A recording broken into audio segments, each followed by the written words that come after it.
reči, da se mi odpadlo malo kamen srca.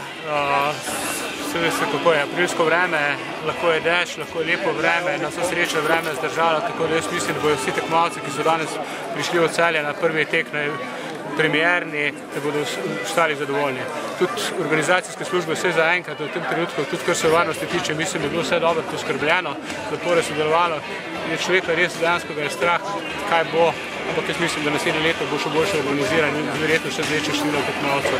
Čeprav smo tudi lahko rečem, da z tem premierjem danes malo manj kot 200 tekmovalcev, mislim, da tam 170, da ne bo pretiral, mislim, da je bil kar uspeh za to. To je bila pač spontana plan po mitingu celjskih knezov, smo se pogovarjali v upravnem odboru Kladivarja, glede na to, da je rekreacija v zadnjem času izjemno porasla, da bi tudi Kladivar organiziral eden izmed tekov.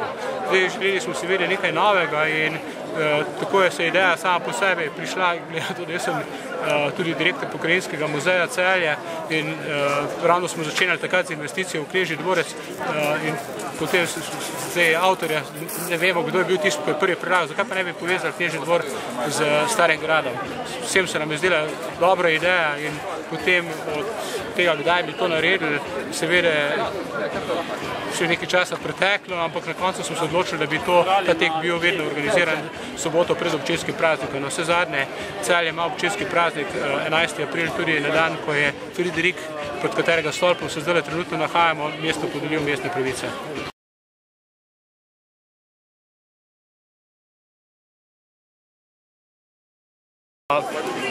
Upali smo, da bo eden izmed naših tekmovalcev, da bo zmagal tako v moški kot v ženski disciplini. Tudi če ne bi bila nobena katastrofa. Važno je, te tekme so predvsem v prvi vrsti še druženje. Tekmovalnost je mogoče napalo v drugem. Ampak že rekel, zelo vesel sem, da je jasno zmagala in jaz upam, da bo napredovala. Ona je tudi ena najboljših mladink v Sloveniji, tako da mislim, da bo se njena pot še speljena.